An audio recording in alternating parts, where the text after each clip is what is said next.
बिस्मिल्लाहिर्रहमानिर्रहीम। अस्सलाम वालेकुम नाज़रीन, मैं हूं कंबर ज़ैदी। यूट्यूब पे आप मेरा व्लॉग देख रहे हैं। ज़ाहिर जाफ़र के वालिदैन ने ज़मानत के लिए दरख्वास्त दायर कर रखी थी, उस पर फैसला महफूज कर लिया गया था। आज वो फैसला सुनाया गया, वो फैसला हमारे पास आ गया।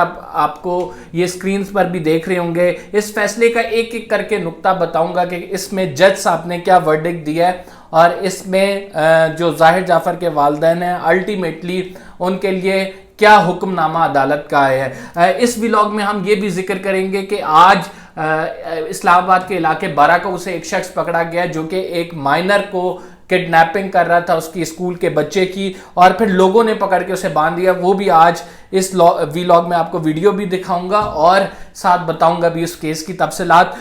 इसके बाद हम ज़ाहिर जाफ़र के हवाले से डिस्कस करेंगे नूर मुकद्दम केस में क्या अपडेट हैं, अब तक की पेशरफ्त क्या हुई है, ये तमाम इस व्लॉग में बताने जा रहा हूँ। सबसे पहले व्लॉग शुरू करने से पहले आप तमाम लोगों से गुजारिश करूंगा कि जिन लोगों ने सब्सक्राइब नहीं किया इसको सब्सक्राइब कर लें ताकि आपको डेली की अपडेट्स मिलती रहें। नाज़रीन, सबसे पहले आगाज़ करते हैं कि आज जो है एक फ़ैसला है और वो फ़ैसला ज़ाहिर जाफ़र के वालिदैन जो इस्मत आदम जी और जाकिर जाफ़र है उनकी रिहाई से मुतल्लिक है। डिस्ट्रिक्ट मजिस्ट्रेट की जानिब से फैसला महफूज कर लिया गया था। ज़ाहिर जाफ़र के वालिदैन ने ये अदालत के सामने दरख्वास्त की थी कि उनको ज़मानत दी जाए क्योंकि उनको गिरफ्तार कर लिया गया था, मचल के जमा नहीं हुए थे, इस वजह से गिरफ्तार थे वो। और जब फिर उन्होंने अपील की तो उस पर डिटेल समाअत हुई। उस डिटेल समाअत में क्या हुआ, क्विकली आपको थोड़ा सा ओवरव्यू दे दूं और उसके बाद फिर फैसले की तरफ आते हैं। डिटेल समाअत में जो ज़ाहिर जाफ़र के वालिदैन के वकील हैं उन्होंने अदालत को बताया, देखें तय्यबा तशद्दुद केस है, मुताबिद ऐसे केस हैं जिसमें ज़मानत दी गई है अदालत की जानिब से और अभी ये साबित नहीं होता कि इनके वालिदैन ने जो है ज़ाहिर जाफ़र की एआनत की, उनकी किसी तरह से मदद फराम की इस तमाम वक़ूए में। और जो कॉल्स की गई हैं ज़ाहिर जाफ़र को, ये तमाम जब कत्ल हो रहा था तो वो एक नॉर्मल रूटीन कॉल थी जो कि अपनी माँ अपने बेटे को करती है। इससे जाहिर नहीं होता कि किसी भी तरह से उन्होंने जुर्म में शवाहिद छुपाए हैं या फिर उन्होंने इस जुर्म में अपने बेटे की मदद फराम की है। लिहाजा ज़ाहिर जाफ़र के जो वालिदैन हैं उनको ज़मानत दी जाए।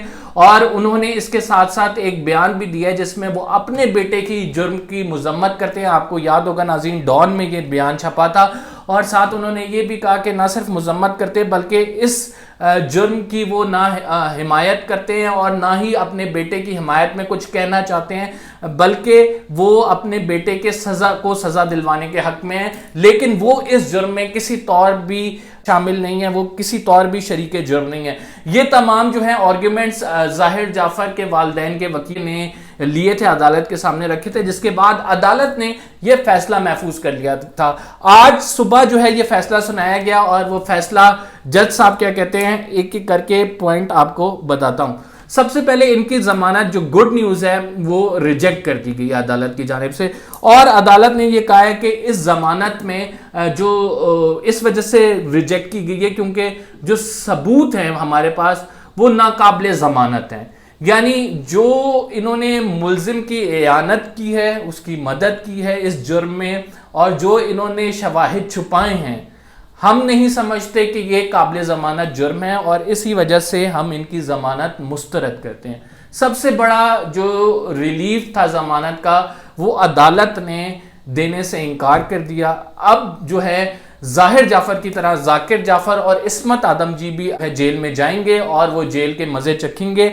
और उनकी जानिब से ये सोचा जा रहा था, समझा जा रहा था कि क्योंकि पैसे वाले हैं, क्योंकि इतना रोल भी नहीं है तो इस वजह से ज़मानत मिल जाएगी। लेकिन अब ये पाकिस्तान वो पाकिस्तान नहीं है, अब नया पाकिस्तान है। यहाँ पे सोशल मीडिया का प्रेशर है, यहाँ पे यूट्यूबर्स का प्रेशर है, यहाँ पे सिविल सोसाइटी का प्रेशर है। अगर आज जाकिर जाफ़र को छोड़ दिया जाता तो यही सिविल सोसाइटी एहतजाज भी करती। हम अपने इस चैनल पे अदालत के हवाले से और जो प्रोसीडिंग्स है वो तमाम खोल के आपके सामने भी रखते और बताते कि नाकाबिले ज़मानत शवाहिद के बावजूद जो है ज़मानत हो गई।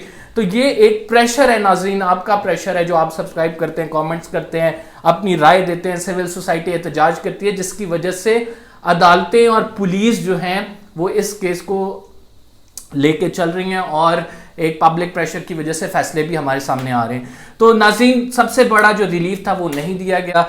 इसके साथ अदालत ने लिखा है कि साबित होता है ये कि इन्होंने जब जाकिर जाफ़र और इस्मत आदम जी अपने बेटे ظاہر جعفر سے کانٹیکٹ میں تھے، تو ظاہر جعفر اس ٹائم قتل کی واردات کر رہا تھا اور ان لوگوں کو پتا تھا، انہوں نے پھر بھی پولیس کو اطلاع نہیں کی. انہوں نے کہا کہ آپ نے تھیراپی ورکس کو بلا لیا، آپ نے ظاہر جعفر سے فون پہ بات کی، آپ نے پولیس کو یہ بتانا گوارا نہیں سمجھا کہ وہ یہ گھناؤنا کام کرنے لگا ہے، وہ قتل کرنے لگا ہے. اس وجہ سے آپ نے معاونت کی اپنے بیٹے کی، اور اس جرم کی معاونت کے نتیجے میں ہم آپ کو جو ہے وہ ضمانت نہیں دے رہے ہیں. یہ ثابت ہو گیا. دوسری بات کہ جب یہ تمام وقوع ہو رہا تھا تو یہ کال ریکارڈ سے ثابت ہو گیا کہ یہ لوگ اپنے بیٹے کے ساتھ ٹیلی فون پہ تھے، اور ٹیلی فون پہ جب تھے، جب انہیں پتا تھا کہ یہ تمام ظاہر جعفر کرنے جا رہا ہے، اور انہیں پتا تھا کہ اس طرح کا وائلنٹ شخص ہے، اور بیٹے کو والدین بہت اچھے طریقے سے جانتے ہیں، اس کے باوجود انہوں نے پولیس کو یہ بتانا گوارا نہیں کیا کہ ان کے گھر میں کیا ہونے جا رہا ہے. دوسری چیز جو عدالت نے اس فیصلے میں لکھی ہے، وہ کہا گیا کہ آپ نے شواہد چھپائے ہیں ہم سے، آپ نے جو آپ کر سکتے تھے اپنے بیٹے کی مدد کے لیے آپ نے کیا ہے. وہاں پہ اتنی بڑی واردات ہو گئی، جو ثبوت تھے اس کو چھپاتے رہے، اور ہمیں ایسے ثبوت جن سے ڈائریکٹ سزا دلوائی جائے اس میں آپ نے معاونت کی اپنے بیٹے کی، بجائے کہ پولیس کی معاونت کرتے اور صرف بیان دینے سے ٹی وی پہ اور صرف بیان دینے سے نیوز پیپر میں آپ کا جرم جو ہے وہ ختم نہیں ہو جائے گا اور آپ کی معاونت بھی ختم نہیں ہو جائے گی. تو بڑا زبردست فیصلہ یہ آیا ہے. تیسری بات جو ناظرین فیصلے میں لکھی ہے، انہوں نے کہا کہ ظاہر جعفر کے گھر سے جو پسٹل برآمد ہوئی ہے وہ پسٹل ذاکر جعفر کے نام پہ ہے، جو اس کے والد صاحب ہیں ان کے نام پہ لائسنس ہے.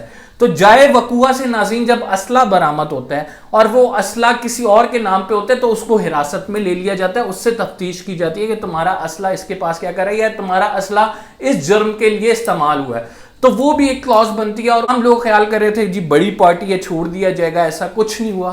عدالت نے بہت میرٹس پہ فیصلہ کیا ہے ان کی ضمانت کے لیے. اب جو ہے ڈسٹرکٹ کورٹ پلیٹ فارم نہیں ہے، اب ان کی ضمانت کے لیے جو پلیٹ فارم ہے وہ ہے ہائی کورٹ، کیونکہ ڈسٹرکٹ کورٹ نے ریجیکٹ کر دیا ہے، ان کی ضمانت نہیں دی ہے. اب یہ ہائی کورٹ سے ان کا وکیل رجوع کرے گا، ہائی کورٹ میں دیکھتے ہیں کیا فیصلہ ہوتا ہے. اس کے بعد ان کے پاس جو آپشن اویلیبل ہے وہ سپریم کورٹ آف پاکستان کے، یہ سپریم کورٹ جا سکتے ہیں اگر ہائی کورٹ سے بھی نہیں ہوتی. لیکن اس تمام مرحلے کے دوران یہ جیل کی ہوا کھائیں گے اور دیکھیں گے ذرا کہ جیل میں بھی کس طرح سے رہا جاتا ہے.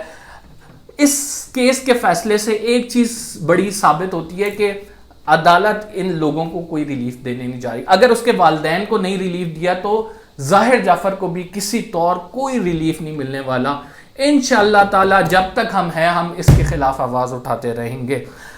ایک اور سٹوری جو میں نے آج اپنے ویلاگ میں شامل کرنی تھی وہ تھی باراکو کے حوالے سے. باراکو میں ناظرین ایک چھوٹے بچے کو اسکول سے اٹھاتے ہوئے لوگوں نے دیکھ لیا، اور لوگوں نے دیکھ کے اس کے ہاتھ پیر بجلی کے کھمبے سے باندھ دیے، اور وہ بجلی کا کھمبا آپ دیکھیں اور وہ چھڑانے کی کوشش کر رہا ہے. اپنے پولیس بھی اسی ٹائم پولیس کو بلا لیا.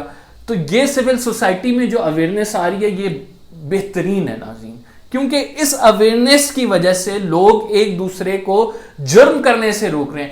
کسی کا بچہ اغوا ہو رہا ہے تو اپنے بچے کا پین لے کر وہ شخص اس شخص جو ہے جرم کرنے والے کو روک رہا ہے، تاکہ جرم کرنے والا کسی طرح پولیس اور عدالت کے کٹہرے یا قانون کے ہاتھ سے بھاگ نہ جائے. اور ایسے ہی لوگ ہوتے ہیں جو بچوں کو اغوا کر کے پھر ان سے زیادتی کرتے ہیں اور ان کو پھر درندگی کا نشانہ بنا کر جو ہے قتل کر دیتے ہیں. تو ایسی واقعات کو روکنے میں اپنا بھی آپ ضرور کردار ادا کریں.